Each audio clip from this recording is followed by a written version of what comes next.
Okay, so our last topic for this quarter is all about colligative properties. But generally, still, it is part of our connected to our third topic, all about a solution. So, ibig sabihin, second part lang siya about the solution. Or the complete topic natin is all about colligative properties of a solution. Solution pa rin po. So, hiniwalay siya in terms of other lesson. It is just because right now we are focusing more with the amount of the solute, or it could be the solvent, not barely looking for the properties na bumubuo mismo sa mismo substance. So, more on with focus niya at sa mismong amount lang. So, kaya hiniwalay siya sa discussion. Okay, so here are our subtopics that we will tackle for this lesson. We have the electrolyte and non-electrolyte. We have vapor pressure lowering, boiling point elevation, freezing point depression, osmotic pressure, and calculation of molar mass using a colligative properties. So, yan po lahat ng mga subtopics na mako-cover natin. So, as compared with our lesson dun sa sa module 3, medyo konti lang siya. Pero, mamaya, you can see we will also have more on computation. Yes po. So, make sure na makikinig po tayo ha. So, para at least pagdating ng exam. Pero don't worry naman, class. So, tapos na yung exam nyo. And your exam is, nanggaling dito is probably 7 items lang. So, and lumabas doon is more on probably 4 items with definition of terms lang. Then, 3 or 4 items, I think, konting computation. Minor computation yung lalabas na. So, sure na yan. Sure na po. Okay. So, sige. So, let's define first the term electrolyte and non-electrolyte. So, a solution can form from a physical combination of different solutes and solvent. An aqueous solution is a water that contains one or more dissolved substance. So, in this case, class, we'll further discuss about an aqueous solution. So, as a review ulit, aqueous solution is a type of solution which is yung ginagamit natin na solvent is water. Ibig sabihin, lahat ng may water base, regardless with the amount, is automatic and aqueous solution. Kadalasan, we always pinagpapalit natin yung idea about the concentration and the dilution or diluted substance. But generally, kung yung tanong lang ang hinahanap is present of water, automatic aqueous solution. Pero pag yung tinatanong is more on with the amount of solute as compared with the amount of solvent, automatic we will question whether it is concentrated or a diluted. Pero yung tanong lang, present of water as a solvent, your answer would be an aqueous solution. Sure win yan. Dumabas yan sa quiz natin. So, the answer doon is an aqueous solution po. Yes, kasama doon. So, at least nag-intro lang tayo connected doon sa quiz natin. So, we have the term electrolyte. Electrolyte is a substance that form ion when dissolved in water, when that unable to conduct a current or a conductivity. So, normally, electrolytes is a substance that is dissolved in water. So, focus natin is water na po dito ha. Kasi nga, hinighlight na yung term na solution. So, basically, we have also the term electrolytes. This electrolytes is originally formed from an ion. Tandaan yan ha, ion. Kung baga, yung ion is hinalo sa tubig to form para magkakaroon ng conductivity. Generally, the presence of ion is formed because of the transfer of the electron coming from a metal to non-metal. Ibig sabihin, connected pa rin yung lesson natin from the previous one. So, ibig sabihin, ang tinutukoy lang dito is yung mga substances na nabubuo between created by a formal charge. So, example natin, yung sodium chloride. So, sodium chloride, diba, is made up of an elements Na, which is a sodium, and chlorine is a which is a non-metal. So, ang nangyayari dito sa sodium, ito transfer siya ng electron to chlorine in order to form a substance na sodium chloride. Tama? Pero in this case, pag hinalo ba natin yung sodium chloride, yung asin, sa tubig, is ano mangyayari? We can consider that as an electrolyte. Yes po. Actually, the answer is yes. Electrolyte siya. In a way na pag hinalo natin yung asin sa tubig, ang nangyayari is nag-dissociate or naghihiwalay si ion na sodium at si chlorine na ion, which contributes an electrolyte. So, yung tawag po sa process na paghihiwalay mismo ng ion to each other to join water is dissociation. Yun yung pinakasimpleng term. Balit dalawang terms lang dapat yung tandaan. Electrolytes originally formed from an ion. Then, we have also dissociation, yung process ng pag-join together ng ion mismo sa mismong substance or mismo sa tubig. Okay. So, sir, ano po yung function niya in real life? Normally, electrolytes, we get it from any form of substances or any food that we intake. So, katawan nating mga tao, i-apply natin siya sa biology. Katawan nating tao, normally, we requires energy. Tama? That's why we need to eat. So, kaya kailangan natin makakuha ng carbohydrates, lipids, proteins, and the nucleic acid. Pero, yan lang yung tinatawag natin mga biomolecules, normally. Pero, hindi lahat ng biomolecules na yun lang yung kailangan natin. We also need inorganic substances. Pag sinabi natin inorganic substances, so, normally kasi, itong biomolecules na tinuturo sa atin, si carbohydrates, lipids, proteins, and nucleic acid, they are organic due to presence of carbon and hydrogen. Pero, meron tayong tinatawag na inorganic substances na bumubuo sa katawan natin or under pa rin siya as a biomolecules. It includes the water. Yes po, water is the most abundant biomolecules in our body. And second, we have also these minerals. And these minerals, ito po yung tinutukoy natin ng mga electrolytes. Opo, sila to.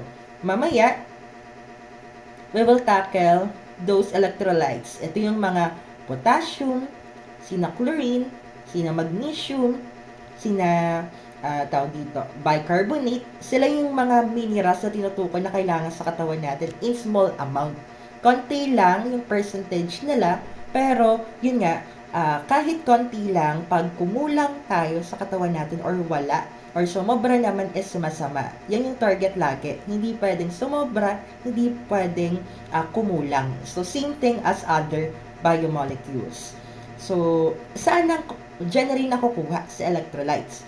So, for sure, may nangyayari or normally, hindi naman healthy yung digestion natin. Or kung minsan sa atin, is nagkakaroon tayo ng LBM. Tama po ba? So, sino dito yung medyo madalas nagkaka-LBM? Na ayun na lang. Sino dito yung madalas nagka-LBM? Somehow, kasi nga, mabilis yung masyadong sensitive. Yung tiyan. Ayun. So, meron din dito sa inyo mahilig sa, sa sports or mahilig mag-basketball. Sino dito? Sige nga. Mahilig mag-basketball or any form of sports. Wala? Walang mahilig mag-basketball? Puro na lang kayo ML, ganon. So, okay. So, anong connect niya sa lesson natin? Ayan, si Trinidad po. Yes po. So, yes, totoo yan. So, yung sa LBM, normally kasi pag nag-LBM tayo, just like sweating or nagpapawis, an electrolytes in our body is lumalabas. So, ibig sabihin, kailangan natin mag-replenish or papalitan natin yung mga electrolytes na kailangan sa katawan natin. Pero sir, bakit mo kailangan natin palitan? Normally kasi, yung mga electrolytes sa katawan natin is may function. Same thing with other biomolecules. So, mainly, their function is for more on with cell signaling, for nerve or neuron signaling, o yung mga neurons natin, how our nerves, also, even our muscles, how our muscle maybe nag-contract sa sobrang paglalaro. Kaya nga minsan, pag nagsasobrang sports, pinapainom ng energy drink, 'di ba? Para somehow ma-replenish yung mga kulang na electrolytes. So, another thing is, makukuha din natin siya sa, aside sa mga, dito, product na tinitinda yung mga Gatorade, ayan, alam na natin yung Gatorade, presence of electrolytes. Kung titignan natin yung likod ng Gatorade ay sa ingredients niya, or mga minerals, makikita natin yung mga magnesium, mga, opo, yun siya. Kasi sila yung mga electrolytes. Yung function niya is to support the connection of our neurons in our body. Normally, sa lahat yan. And also, ano pa, Sting, ayan, Sting, pwede ding Berocca, ayan, yung pinopromote dati ni King Chu, yes, as a form of an energy drink, contains an iron. So, sobrang dami pa. Ano pa ba? Ah, hindi lang sa mga energy drink na kukuha si electrolytes. Makukuha din siya naturally in the form of an acidic products. Also, yung pinakasikat na natural na electrolytes is a coconut water, yung mismong tubig ng buko. Opo, ayun siya, rich siya with electrolytes. So, kaya nga minsan, di ba, pinapainom siya sa mostly sa lahatan, di ba, nire-replenish yung buong katawan natin when we are drinking water of buko, tubig ng buko. Then also, tawag dito, milk. Ayan, milk po. Yung sa umaga, yung mga nagda-diet, cereals with milk, typically good partner siya kasi nga yung cereal, good with carbs, then partner with milk, a combination of a sugar, then with an electrolyte. So, good siya for diet din. So, may presence siya ng electrolytes. So, madami pa. Mostly with an acidic na substances or mga fruits, yung mga maaasim, there are form or nag-create sila ng electrolytes sa katawan natin. Present sila lagi. Okay po? So, even, tawag dito, banana, avocado, mga ganon, nag-create sila ng electrolytes. Okay po? So, pero, electrolytes is furtherly subdivided or furtherly categorized based on its strength. Meron tayong tinatawag na strong electrolytes, meron tayong tinatawag na weak electrolytes. So, sir, paano po natin masasabi na strong electrolyte siya or a weak electrolytes? So, meron tayong tinitignan. First, let's have strong electrolytes. Strong electrolytes is considered to be completely ionized or dissociated in water, meaning it is soluble. Strong acids and base are usually strong electrolytes. Ito tatandaan ha. Strong acid and bases are usually strong electrolytes. So, 'di ba? Tandaan niyo pa ba yung pH scale? Tandaan niyo pa yung pH scale discovered by Sorensen. Yung pH scale discovered by Sorensen is scale from, yes, ayun si Kaindoy, nag-heart, yung sabihin, tanda. Yung scale from 1 to 14, tandaan niyo yun, yung pH scale. Di ba gumagamit? Yun, gumagamit pa nga tayo ng litmus paper para matest natin kung acid siya or base. Tama? Junior high school? So, yun po. Anong collect niya? Di ba, meron tayong neutral, which is 7. Tama po, sakto 7.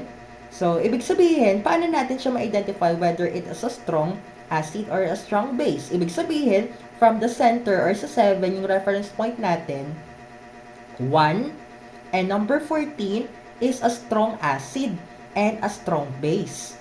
Ibig sabihin, kasi nga, malayo sila sa reference points natin yung neutral. Si 1, ibig sabihin, sobrang, tawag dito, acidic niya. Si 14, sobrang base niya. So, automatically, ibig sabihin ito, si 8 and si 9 is a weak acid and weak base. So, bearing yon para maisabi natin kung ano magiging strength ng electrolytes natin. So, let's continue. Strong acid and base usually strong electrolytes. Ito na nga po. In solution containing strong electrolytes, only ions are present. Many ion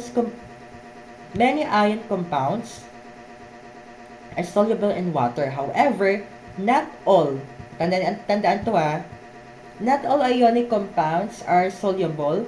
Ionic compounds are soluble in water exist in their ionic state within a solution. The dissociation equation are 3 ionic salt are shown. So, balik tayo dito. Ito yung tinatawag nating disassociation or yung literal na paghihiwalay mismo ng isang substance to join in a water. So, kung napapansin niyo dito, first example, potassium and chlorine. So, potassium and chlorine is both, or potassium chloride, yung tawag dito, so sa mismong substance, is a solid. So, pag hinalo natin siya sa tubig, kung napapansin niyo dito, nag-change siya ng state of matter kasi nga may halo na siyang tubig eh. So basically, they are now considered as an aqueous solution. So kung napapansin niyo din, from a solid, wala pang charges or hindi pa siya ion. So, 'di ba, kung natatandaan niyo naman that in order to form a potassium chloride, it is kailangan mo na mag-transfer ng isang electron ni potassium kay chlorine para makabuo ng ion. So, parang reverse process lang ang nangyari dito, but with the use of water. Normally, so dito, bine-break apart lang natin yung mismong substance in order to see kung ano yung magiging charge niya or magiging ion ba siya or hindi. So, dito, potassium, di ba? Bumalik siya sa pagiging ion. But, yung state of matter niya na is an aqueous kasi nga, hinalo na siya sa tubig. So, ang purpose lang ni Arrow dito is to show the disassociation process. So, same thing with magnesium and chlorine. So, kung nakikita nyo, magnesium chloride, then pag hinalo natin sa tubig, nag-split apart si magnesium ion, or specifically magnesium cation, kasi nga siya yung metal. Then, we have also chlorine and ion. So, ion pa rin siya. So, for in this case, kung nakikita niyo yung third example natin, this one is a polyatomic ion. So, aluminum is a ion, or specifically cation. This one is a polyatomic an ion. So, same thing din siya. So, ang dapat nyo lang tatandaan dito is that pag na-dissolve natin and disassociate siya sa water, bumabalik siya or nakikita natin mismo yung magiging charge. So, yun lang po. Normally kasi, ang purpose natin is kailangan siyang ihalo sa tubig is in order to lessen the conductivity. Conductivity. Yung mismong conductivity ng ion. Normally, pag hinalo natin yung potassium chloride. Si potassium chloride kasi is a solid. Tama? Potassium chloride is non-conductive. Kasi solid siya. Normally sa solid, pag ionic yung nag-hold together na substance, hindi sila highly conductive. Pero, ang nangyayari, pag hinalo natin sa tubig, ion plus a water is a polar covalent substance. So, the force that holds between an ion is a formal charge. For polar covalence sa partial charge, ibig sabihin na ang nangyayari dito is formal charge minus partial charge is nababawasan yung conductivity. Kasi hindi naman pwedeng puro ion sa katawan natin. Kaya hindi pwedeng pure electrostatic yung papasok sa katawan natin. Ang mangyayari kasi, instead of energy or electrolytes, kuryente yung mararamdaman natin. Parang ganun siya. So, yung idea is to lessen the conductivity so that kaya hinahalo siya sa tubig. Yun po. Next, we have the term weak electrolytes. So, ano naman si weak electrolytes or paano natin siya ma-identify? Kanina, masasabi natin na strong electrolytes pag yung hinalo natin is ionic substance sa mismong tubig. So, for the case of weak electrolytes, paano natin ma-identify? O, basahin natin mabuti. Weak acid or base are generally weak electrolytes. So, kanina, ibig sabihin, pag weak acid, C8 tsaka C9 is considered as weak electrolytes ng mga substances. So, in a solution of a weak electrolytes, both ions and molecules exist. Thus, this association equation would show arrow point to both reaction and product. The double arrow represent reversible reaction. O, tignan nyo mabuti, class. So, sa illustration. So, we have HCHO3CO. This one is an acid. Acetic acid. Second, this one is ammonium oxide. Ammonium oxide. So, generally, kung napapansin nyo, as compared with our previous slide, which is all considered as a strong acid, which is potassium is a metal, chlorine is a non-metal. Dito, ayan, hydrogen, carbon, oxygen. Generally, they are all non-metal. Ibig sabihin, yung nag-join together sa kanila is covalent bond. Diba kung natatandaan natin, pag nagkakaroon kasi ng transfer of an electron, sabi natin, for the case of ion, there is a formal charge. But for the case of covalent, nagkakaroon lang tayo ng sharing of an electron, which means the charge or the strength of their charge is partial. Ibig sabihin, pag partial yung charge, yung nag-hold together lang between the atom is weaker as compared with that. Ibig sabihin, pag weak siya, pag hinalo natin sa tubig mismo, probably, magiging weak electrolytes din siya. Nagigets po? So, ibig sabihin, tatandaan nyo lang yung pattern. Pag tinignan natin una, dito, okay, may metal siya. Strong agad yan pag hinalo sa tubig. Okay, ito pag chinek natin. Pareho lahat ng metal. Automatic weak electrolytes yan. Yan yung mga pinaka-simpleng way or crack lang para matandaan nyo siya whether it's a strong or a weak electrolytes. Okay po? So, ito po, almost similar lang. So, this association process, pag hinalo sa tubig, tignan nyo, aqueous pa rin siya kasi it's already aqueous solution. So, ayun po. Next, we have non-electrolytes. So, ano naman si non-electrolytes? Kanina na-mention na not all substances are electrolytes. Kaya, categorize siya as non-electrolytes. Composed that does not ionize in a solution at all. A solution that contains non-electrolytes will not conduct electricity. Tatanda yung keyword niya na. Pag non-electrolytes, it does not conduct electricity. Many molecular compounds, such as sugar or ethanol, are primarily held together by covalent rather than ionic bonds or non-electrolytes. O tatandaan, ito yung keyword, molecular compounds. Mostly, with molecular compounds is a non-electrolyte. So, sir, paano natin siya masasabi na tawag dito? Molecular compound. So, sabi nga dito, pag yung nag-hold together sa kanya is non-metals. Example, glucose or a sugar.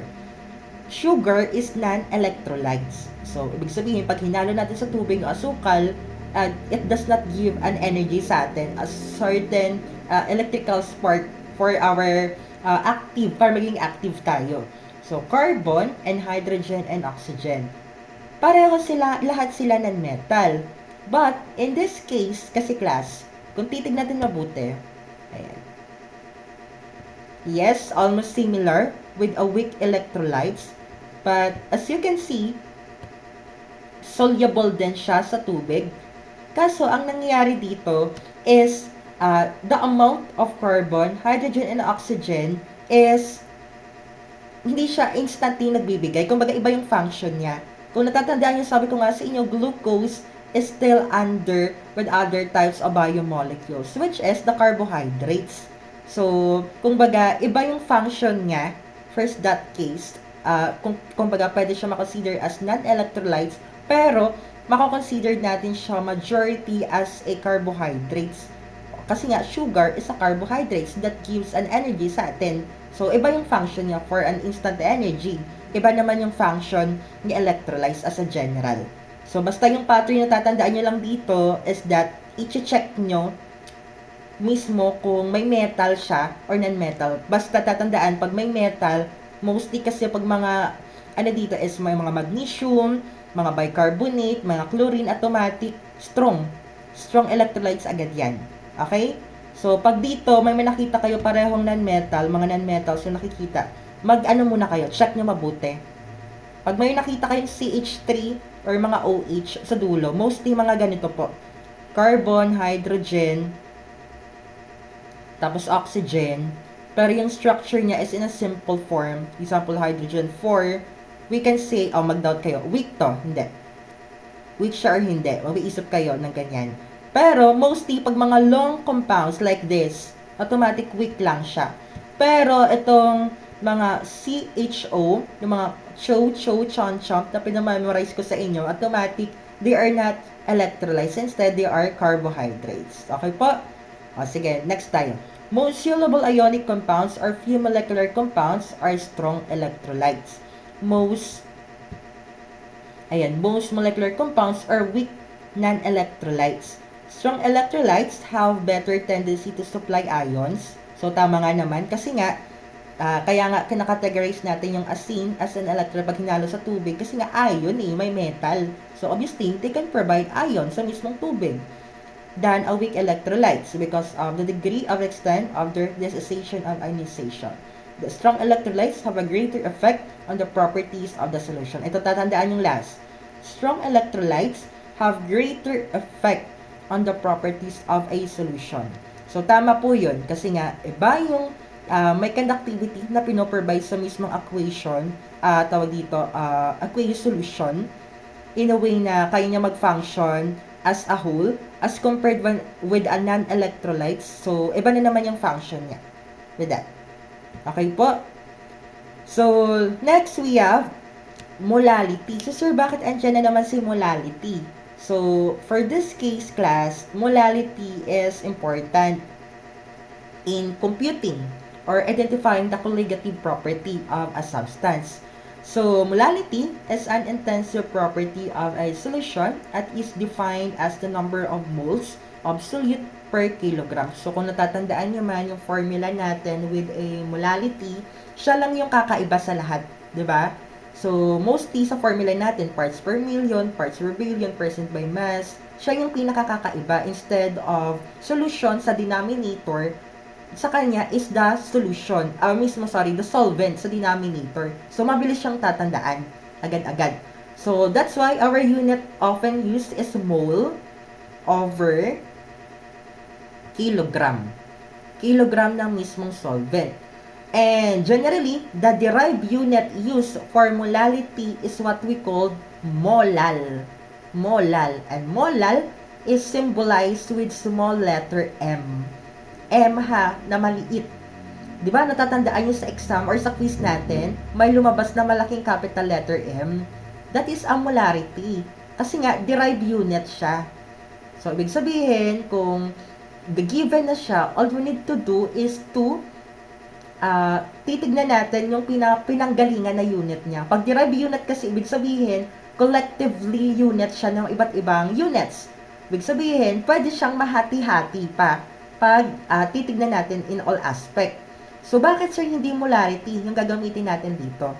Molarity depends on volume, but volume can change when temperature changes. So, ibig sabihin, instead of using liter or the volume of a solution, we preferably to use a kilogram.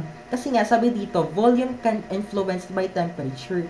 Kaso nga lang, is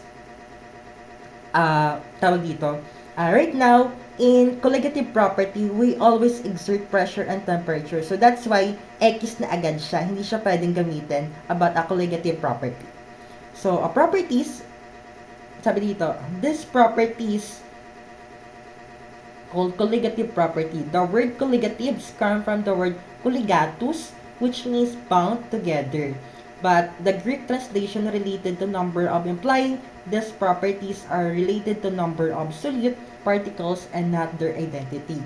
So, sabi ko nga sa inyo, hiniwalay natin si colligative property because we depend on the amount of solute or solvent, but we are not considering here the strength or yung mismong identity ng mismong substance. Example, tawag dito, asukal. Yung asukal, pag tinignan pa natin yung mga intra and intermolecular force, maybe magiging factor siya. Pero dito, sa colligative property, ang tinitignan lang natin is yung dami ng mismong asukal na ina-apply or inahalo natin sa mismong solution. So, yun lang po yung bearing dito. So, under a colligative property, we include 4 o 4 lang po ha. So, as compared ng una natin diniscuss, sobrang dami. Dito 4 lang. Vapor pressure lowering, boiling point elevation, freezing point depression, and lastly, we have osmotic pressure. Actually, I already start discussing this about osmotic pressure. Kaso nga lang yung diniscuss natin more on concept lang. So, unahin muna natin, vapor pressure lowering. Ayan ha, lowering. So, normally, mamaya baka magtaka kayo, always given yung mga original na, tawag dito, original na vapor pressure ng isang substance. Tatandaan yan ha, always given sa problem yung vapor pressure ng substance. Pero since nga may term na lowering, so we will expect that yung isosolve natin is a bit lower than the original substance. So baka sabi ko, sir, ba't ganun hindi tugma? Vapor pressure lowering nga. Ibig sabihin, mas mababa siya yung vapor pressure niya from the original substance. So kung nga yung vapor pressure ng kunwari lang ha, 1 atm. 1 atm. Pressure yan eh. Pero pag nag-compute tayo, baka 0.79 atm na lang. So, ibig sabihin, naglo-lower mismo yung atm na yun. So, hindi pwedeng tumaas siya. Kaya nga, vapor pressure lowering. Next, we have boiling point elevation. Diba, natatandaan niyo sa previous discussion natin na tinanong ko kayo that whether we can change the boiling point of a certain substance. Example, tubig. Diba, tinanong ko sa inyo, pwede kayang tumaas yung tubig? I mean yung boiling point ng tubig? Sagot niyo sa akin is oo. Yes, tama po yun. By means of adding something. So, i-discuss natin siya later. Pwede nating yung 100 degrees Celsius ng tubig, pwede nating gawing 105, pwedeng mas mataas, depende sa dami ng ilalagay natin na solute. Or yung mismong, tawag dito, solute mismo sa isang solution. Next, we have freezing point depression. So, almost same concept po. From the word depression, ibig sabihin, mas mababa siya sa typical na freezing point. So, example natin, tubig. Pag pure na tubig lang, yung freezing point niya is 0 degrees Celsius. Pero, paano naman kaya pag nilagyan natin ng tawag dito, sodium chloride or yung typical na asin, yung tubig, tapos pina-freeze natin. So, ano nangyayari sa freezing point niya? Mostly, obviously, probably magiging mas mababa. So, hindi na siya 0 degrees Celsius or maybe it could be maging negative na siya. So, expect that later. And we have also the osmotic pressure. So, osmotic pressure, tatandaan nyo lang dito, pag narinig yung word na osmosis, yung mismong process sa biology na lagi nating minimension, osmosis, ang keyword lang dapat natandaan, movement of water. Ulit po, movement of water.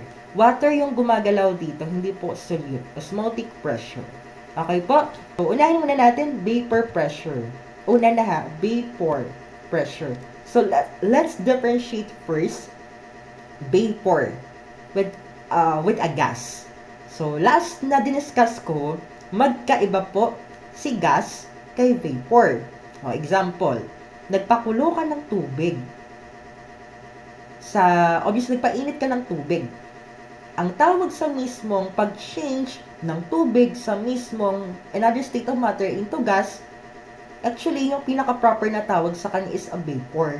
Nagpakulo ka ng tubig, hindi gas yung tawag pag nagkumulo siya. Ang tawag sa kanya is a vapor. Bakit? From the definition of a vapor, vapor yung mismong magiging tawag sa substance na kung saan pag yung original state niya is whether it is a liquid or it could be a solid. So, ibig sabihin, pag nag-change siya from that state into a gas, vapor yung tawag sa kanya. Pero, oxygen, try natin oxygen. Si oxygen, original state niya, gas na talaga. Tapos, pag naghalo siya kay nitrogen, which is another gas, originally, still a gas. So, ganun siya. Kaya magkakaiba yung idea ni vapor kay gas. So, si water, original state niya talaga tubig, liquid. Tapos, pag pinakuluan, magiging vapor, yung pinaka-proper na tawag. Okay po? Yan yung pinaka-importante. Okay. A vapor pressure of a liquid is determined by how easily as a molecule overcome attractive force are able to escape the surface of a liquid and enter the gaseous phase. So, dito class, yung idea natin is still almost connected to your topic about intermolecular force. Yung mga na-mention dito na attractive forces, still intra and intermolecular force pa rin to. So, dito, we have the term closed container. So, ito medyo malalim-lalim na to. Pwedeng mag-intro lang ako ng konti sa physics. Yes po, connected kasi lagi si chemistry tsaka si physics. Sa physics, natatandaan yung topic natin about the endothermic and exothermic. Tama? Pag sinabi natin endothermic and exothermic, they are the process of heat transfer from a system or from the surroundings. So, pero hindi ko pa na-introduce sa inyo ng bahagya about the closed system, open system, and the isolated system. Sa physics, example, isang tasang tubig na mainit. Try natin ha. Sa physics, nilagay natin yung isang tasang tubig na nakabukas lang kasi gusto natin magtimpla ng kape, open system yung tawag doon. Kung baga yung kape, ay yung tasa, tawag doon is system. System ha. Tapos, yung sa labas, surroundings, i-apply lang natin siya ng konti kasi connected na siya dito eh. So, konting foundation lang. Yan yung tinatawag natin open system. Closed system naman, yung tawag pag yung kape na mainit, tinakpan natin ng any form of cover. Tinakpan natin ng isang platito. Ayun, tinakpan natin ng platito. So, example nun, that is a closed system kasi nga tinakpan natin. So, ano naman si tawag isolated system. So, si isolated system naman is a special type of system kung saan walang possible na pwedeng lumabas. Hindi pwedeng lumabas yung init, hindi pwedeng lumabas yung lamig, or hindi pwedeng makapasok. Kaya nga isolated siya. So, anong connect nun, sir, sa topic natin? In a closed system, sa topic natin is connected with closed container. So, kung baga, binabago-bago lang yung term. Kasi pag open, feel free na lumabas yung mga gas. Tama? Pag nag-evaporate siya kasi mainit yung tubig eh. Mag-evaporate, lalabas siya, mag-stage of matter. Ibig sabihin, mababawasan yung volume o yung laman ng mainit na tubig. Pero, pag sa case naman ni closed system, pag tinakpan natin, yung volume is mami-maintain. Tama? So, mamaya magiging bearing natin. Which is, i-connect natin siya sa concept about vapor pressure. So, the concept of isolated, sa physics na lang siya siguro aaralin. So, mostly example sa isolated, yung example dyan, yung refrigerator, yung mga thermos. Pero i-advance ko na sa inyo pag may klase na kayo sa physics, baka tatanungin kayo, kung meron tayong perfect na isolated system, wala tayong isasagot. Sabi, wala po. Wala tayong perfect system. Kahit yung init na tubig na nilagay natin sa thermos tsaka sa ref, matagal lang, tatagal lang yung init tsaka yung lamig. Pero, yung thermos na sobrang weak, is lalamig pa rin siya kasi hindi perfect yung system or isolated system. O, advance niya sa physics, baka plus points yan. Pero yung focus lang natin ngayon is a closed system. So, or closed container. Paano? Or anong connect niya sa vapor pressure? A liquid with a vapor until equal amount of molecules are returning to a liquid state as they escape the gas phase. The purpose of the vapor pressure above liquid is called equilibrium vapor pressure. So, itong term na itong dapat nang tandaan. Equilibrium vapor pressure. So, ano naman yan, sir? Ito po. Tignan mabuti. So, ang nakikita nyo sa illustration, this one is an example of closed system. Closed system siya. This one is a flask. Then, meron tayong pantakip, a cork. So, closed system, walang lalabas na tubig. So, example natin yung loob ng tubig, sa loob ng flask is may tubig. Pero, hindi siya puno. Hindi puno hanggang dito lang yung tubig. Ibig sabihin, meron tayong liquid state sa loob, then meron din tayong gas na state sa loob. Kasi nga, hindi siya puno. Okay, nasusundan pa? Nasusundan pa ako para maintindihan yung concept ng vapor pressure. O closed system siya kasi may cover. Tapos may tubig, may liquid state. Ayan, nice. Tapos merong hindi puno. So, anong nangyayari dito? Anong connect niya sa vapor pressure? Normally, pag nilagay natin ng tubig dito is mainit or kung baga may source of heat tayo, ang mangyayari is kukulo. Tama? Pag kumulo, yung liquid, magto-turn into gas or mas specifically, magto-turn siya into vapor. Ibig sabihin, dyan lang siya papwesto sa laas. Hindi siya pwedeng lumabas kasi nga closed system. So, dyan lang siya. So, ibig sabihin, pag tuloy-tuloy yung pag-init natin sa tubig, magto-turn lang siya into gas. Pag alam naman natin na gas, yung arrangement ng particle is malalaki yung gap sa isa't isa. Ibig sabihin, since nga ang purpose natin pag nag-turn into gas, dapat kailangan niya mag-occupy ng malaking space. So wala nga siyang choice yung gas, but instead is to compress yourself kasi nga closed system siya. So kung baga tuloy-tuloy yung pag-init natin dyan, ang nangyayari, tataas yung pressure sa loob, or specifically vapor pressure dito sa taas. Kasi nga yung init, ina-apply. Close siya wala siyang choice. Mako-compress talaga yung particle niya. So, vapor pressure lowering. Okay po? So, this one is for the case of a pure water. So, paano naman pag may halo yung tubig? Ito na naman siya. Pero nagigets yung pinaka-foundation. Kasi nga later, maapektuhan yung amount ng vapor pressure pag may halo na mismo yung tubig. So, try natin mabuti. Dalawang parehong closed system. Una, pure na tubig. Pangalawa, may halo, aqueous solution. Walang sinabi kung anong halo siya. It could be ito yung tubig or it could be any substance. So, try to think, ilagay natin na lang asin. Yung asin, ilagay natin dito. Pareho lang. Kung titignan nyo mabuti class, saan sa dalawa yung mas madami yung vapor pressure? Si A or si B? Ayan ha. Chat nyo nga enter nyo nga sa chat box. Ang tanong ko, sa picture na to, A and B, saan dyan yung may mas mataas na vapor pressure? Yung una or yung dalawa? Sabi ni Audie is, ayun, yung A. Yung B. Yung iba po. Sige nga, chat natin, enter natin sa chat box.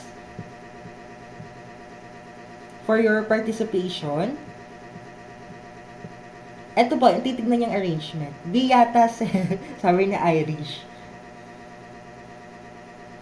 Kasi yung una, pure na tubig. Pangalawa, yung may halong asin. Ito, ayan. Saan dyan?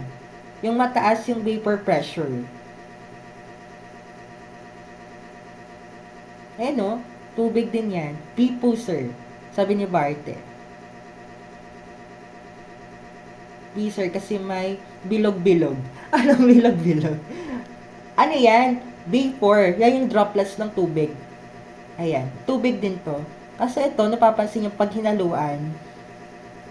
Pero yung tanong ko, saan dyan yung mas mataas? Sabi ni Linton, A. Burgos, A. Actually, kung tatanungin kayo saan dyan yung may mas mataas na vapor pressure, the answer will be letter A. Bakit po? So, kung titignan natin mabuti, ayan. Ayan na, tubig to.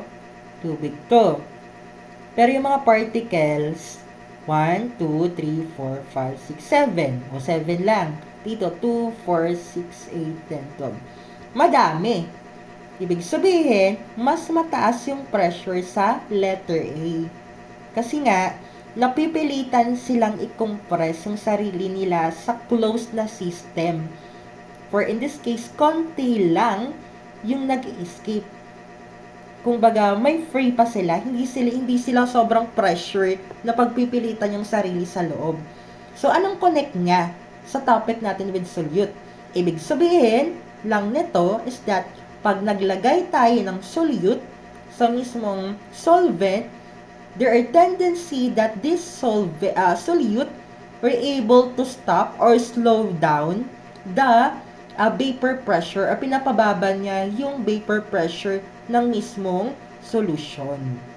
Ibig sabihin, pag sobrang daming nilagay natin na solute, madami natin nilagay na asin, ibig sabihin, the lesser the vapor pressure will be.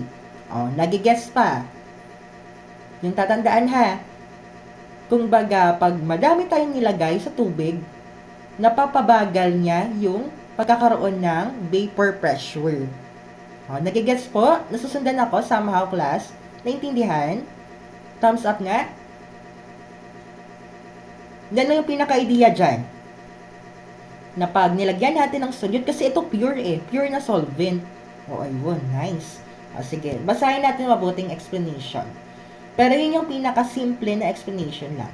Vapor pressure depends on number of factors, including the temperature of a system, kinetic retain to help escape the gas in the high pressure and gas contain a liquid, and also intermolecular force of a liquid itself. Stronger bonds will release more kinetic energy to break to slow down the evaporation process, lowering the overall vapor pressure of the system. So, ganun siya, class. So, connected pa rin yung topic natin about the intermolecular force. Pero yung pinaka-basic na explanation, yun lang po, kanina. Kung baga, pag pure solvent, alam naman natin, tubig, hydrogen bond, na makikita dito, sa case natin, asin, tapos sinalo natin with hydrogen bond. So, basically, mas malakas yung nag-hold between the salt rather than the water. So, basically, binablock or sinuslow down niya yung pagkakaroon ng vapor pressure. Kaya nga, vapor pressure lowering. Kaya, ibig sabihin, pag naglagay tayo ng solute, parami ng parami, paunti ng paunti yung magiging vapor pressure in a given closed system. Closed system yung hina-highlight dito. Kasi nga, pag open system, edi feel free, walang pressure na ini-exert masyado. Kaya ang hina-highlight si closed system. Okay? So, if a liquid is volatile, the tendency of the solvent molecule to escape is high. And the vapor pressure, magalaw naman tong ano ko. And the vapor pressure, tayo, the liquid, a tendency, ayan.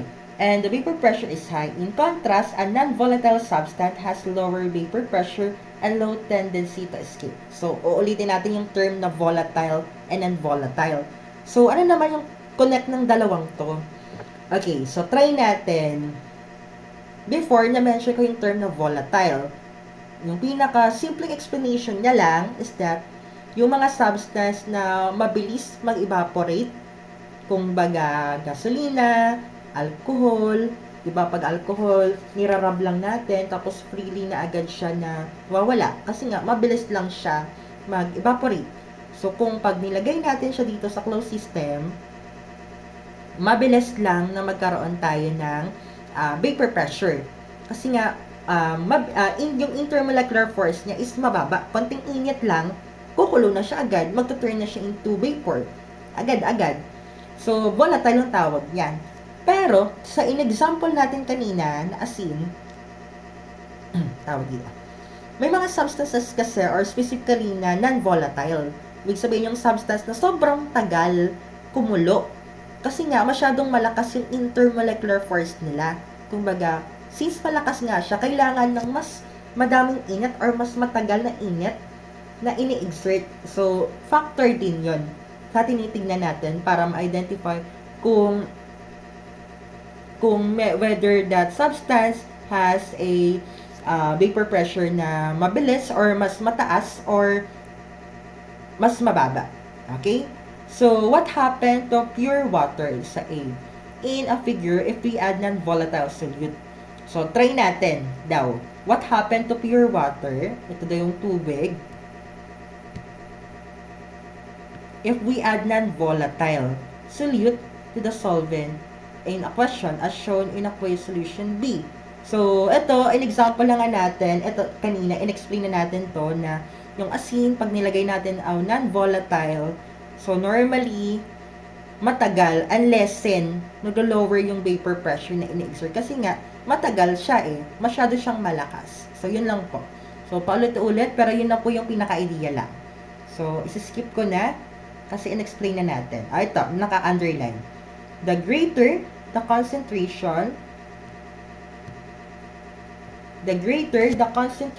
of solute in the solution, the greater the reduction of vapor pressure. Ito yung pinaka-keyword. O, tatandaan niya na. Dito tayo mag-focus sa letter B. Di ba sabi natin, in a closed system, pag naglagay tayo ng asin ng konti lang yung vapor pressure. Pero, pag dinagdagan natin yung asin, ibig sabihin, lalong ko konti. Because of this idea. Tatandaan to ito yung pinaka-importante na idea lang dito. The greater the concentration of solute in a solution, the greater the reduction or yung mababawas sa vapor pressure. Dito kasi sa A, pure siya eh, wala siyang halo. Dito kasi, solution na siya. Basically, aqueous solution. So, ganun siya. Pag mas madami sa solute, basically, paunti ng paunti yung vapor pressure. Okay na? So, yun lang yung pinaka-idea, class. And, the vapor pressure of electrolyte solution will be lower than of the weak electrolytes and non-electrolytes. So, yun lang po. Yung naka-underline yung pinaka-importante. Okay. So, by means of that, we have this formula. So, kung baga, kunwari sa problem, tatanungin kayo, paano natin masasabi na tumaas yung vapor pressure or not? Siyempre, mas maganda na i-apply natin yung concept natin by means of quantitative way. May number. So, here our formula. So, P, yung P ba subscript by 0 or a pure solvent, and vapor pressure of a solution or PS. Ayan ha, yung mas subscript na S. Then, the difference, pagmaminus lang natin, yung pure solvent, tapos ipagmaminus natin yung solution. So, ganun lang siya para ma-identify natin kung bumaba ba talaga yung vapor pressure.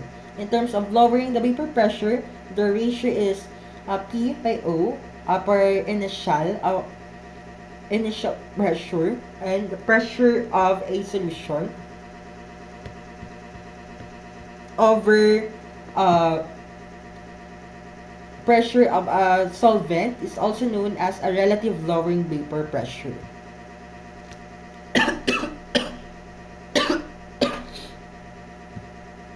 Ayan, so, yun, sorry po. Ito lang yung formula na tatandaan. Kailangan na natin ipag-minus mamaya. Itong dalawa. Okay, so try natin yung example. So, we have also the term solid vapor pressure lowering used as Raoult law. We have the P solution, P solvent, and solvent. So, itong si Raoult law class, actually, ginagamit lang siya pag hindi given yung ibang properties. Pero, mostly naman sa problem is given na. So, P for solution, almost similar to dito. So, kung baga, i-manipulate lang natin yan mamaya kung ano yung pinapahanap. So, P for solution or the pressure of a overall vapor pressure of a solution. X for solvent, mole fraction of a solvent. Tandaan ha, naka-mole. And P solvent, vapor pressure of a solvent. So, ito lang siya. Okay, so try na natin yung problem. Ayan. So, medyo nakaka-overwhelm yung computation, pero sige, try natin. Example problem. So, normally class, tuturuan ko na lang kayo ng pinaka-importante dito. 30 grams of glucose is dissolved in 500 ml of water at 25 degrees Celsius.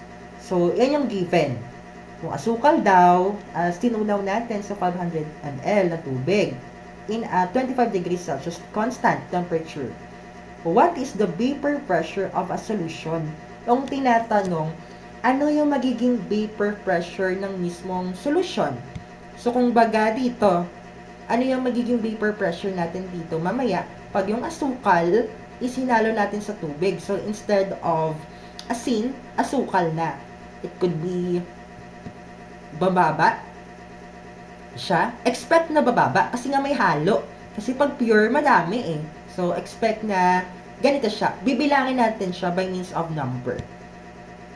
Express natin siya rather by means of number. So, ito yung mga sinasabi ko sa inyo na given na ito, the vapor pressure of water is 23.8 torr. So, torr is a unit of pressure at 25 degrees Celsius and density of water is 1 grams per ml. So, ito po class. Most of the time, given na po ito ha, itong mga ganito. Yung pressure ng tubig, kadalasan yan, given na yan talaga. And yung amount exact na temperature, given yan. At yung mismong density, given yan class. Pero, may mga times na yung given dito sa taas is not in other unit. Kung baga yung unit nito, in a kilogram, yung iba naman ito naka-liter, ito naman naka-Kelvin. So, ang gagawin niya lang dyan is ibabalik niya siya sa typical na unit na ginagamit natin from the standard unit, which is the grams and mils. Yun po, grams and mils. First step, calculate the mole ratio of a solvent. So, solvent natin dito, tignan natin. Tubig, obviously. Solute yung asukal, solvent yung tubig, kasi nga focus natin. So, here's the formula. To get the mole of H2O, given natin na 500 ml na tubig, ko-convert natin siya into mole. So, ganito. 500 ml of H2O times 1 grams per ml or mils. So, ito yung tinatawag nating density. Ito siya yung given. Sir, bakit po kailangan siyang i-multiply yung density? Most of the time, kailangan siyang i-multiply in order to cancel the unit. So, napapansin nyo, yung unit kasi natin is in mils. So, in order to convert that into mole, kailangan natin siyang i-multiply. Ayan. Hindi, pwede naman pag ang nangyari kasi 500 times 1. Pero walang nangyayaring cancellation of unit. So, mas maganda na i-multiply natin siya. Pero kasi, hindi lahat ng substances is the same ng density, kagaya ng alcohol. Kung natatandaan nyo sa quiz natin, yung density ng alcohol, 0.78 something lang. Pero nga, sa case natin, aqueous solution siya, tubig yung focus natin. So, ang purpose niya lang dito is to cancel the unit. So, mils, 1 grams over mils. So, ayan, 351. So, almost time na. So, tatapusin lang natin yung computation na part na to. So, yun po.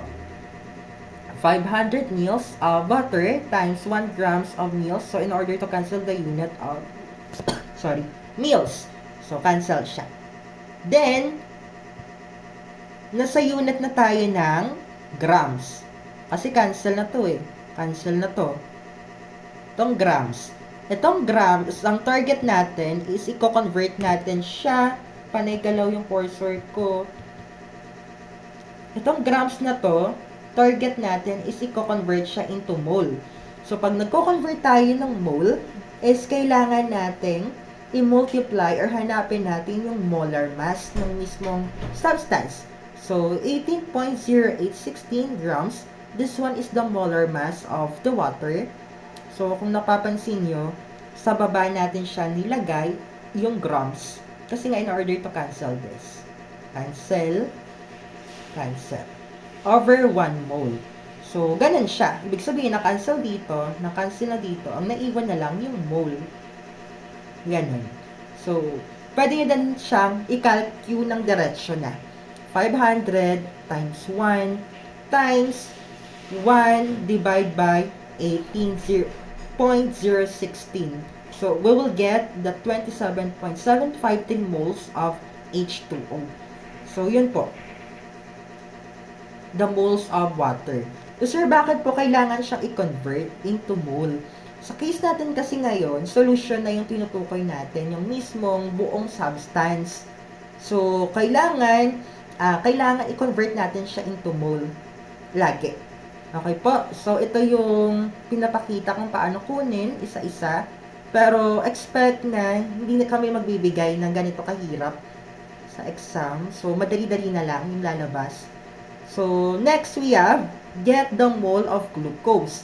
So, since nga solution, yung tinutukoy natin, ibig sabihin, yung mole ni tubig, tsaka yung mole ng asukal, kailangan natin malaman pareho. Kasi nga, may halo hindi siya pure na tubig lang. So, kailangan malaman din natin. So, kung anong ginawa natin sa taas, sa water, ganun din yung gagawin natin sa glucose. So, the given is 30.6 for a sugar or a glucose. So, kasi nga, gram siya. Times, since naka-grams na nga siya, i-convert natin siya into mole. So, gagamitin natin kagaya sa taas lang. Kaso, one-way process since it's already in grams. So, write down 180.56. This one is the molar mass of a glucose. 0.56. So, cancel the unit of grams. Cancel din dito. Ayan. Cancel dito and cancel dito. And after that, kakalki lang natin 30 times 1 divide by 180 and we can get to this. So, same time, pareho na silang naka-mole. So, next step natin is to utilize it in a given formula. So, kung baga, almost same pattern lang yung gagamitin natin. So, kailangan natin i-identify kung ano yung magiging pressure nila. So, tingnan nyo mabuti. 27.753 moles. Itong 27.73 mole, ito yung mole ng solute natin. A solvent, rather, itong tubig. Itong tubig. Ayan, sa taas. Kasi nga, gusto nating malaman kung ilan yung hinalo natin, yung in-exert na solute sa tubig para mag-slow down, bumaba yung mismong pressure sa panlahatan. 27.7 plus 27.73 moles, then ipagpa-plus lang natin. So, this one is the mole of the entire solution, and this one is the mole of mismong water. Then, ita-times sa 23.8 torr. Itong 28.3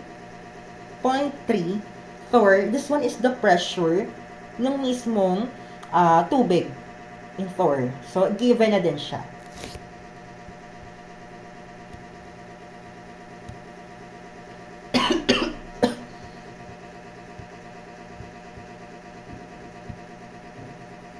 And after that, so ganun lang, ipagpa-plus natin, and after that, we can get 0.99 times 2, so we can get 23.66 torr. So, ito siya. So, kung ikukumpara natin, 23.66, ito yung binaba. Ay, kumbaga, ito yung vapor pressure na bumaba sa original na pure na tubig lang.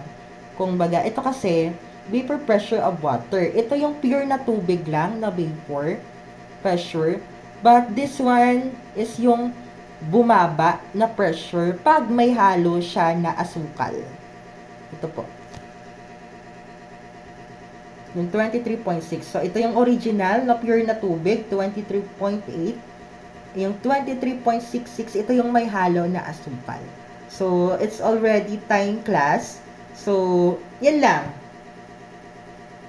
So, may tanong pa kung saan kinuha. So, para maklarify muna natin. Medyo mahaba lang. So, normally, ang pinaka-first step nyo lang dito natatandaan class, pag yung given is hindi naka-mass, as kung baga hindi naka-mole, first step, i-convert muna siya into mole. Kasi pag nagko-compute tayo dito, ang unit na ginagamit natin lagi is in mole. Mole po. Kasi this one is the general unit of a substance. Then, yung unit na pressure, pag yung given is torr, obviously, the answer would be torr. Pero pag yung unit naka-ATM, the answer would be in ATM. So, basta lagi, hindi pwedeng mag-match dito ha. Kasi ang target natin, dapat mas mababa siya lagi ng bahagya. Kasi nga, vapor pressure lowering from a pure water. Okay po? So, any question? So, may bandang computation po. Pinaka-pattern, laging i-convert. i-convert into mole. Since wala nang tanong, so thanks for listening class and tawag dito. See you next meeting by video lecture na pala tayo. So, good luck and wait na lang po sa ano natin, sa reviewer. Goodbye!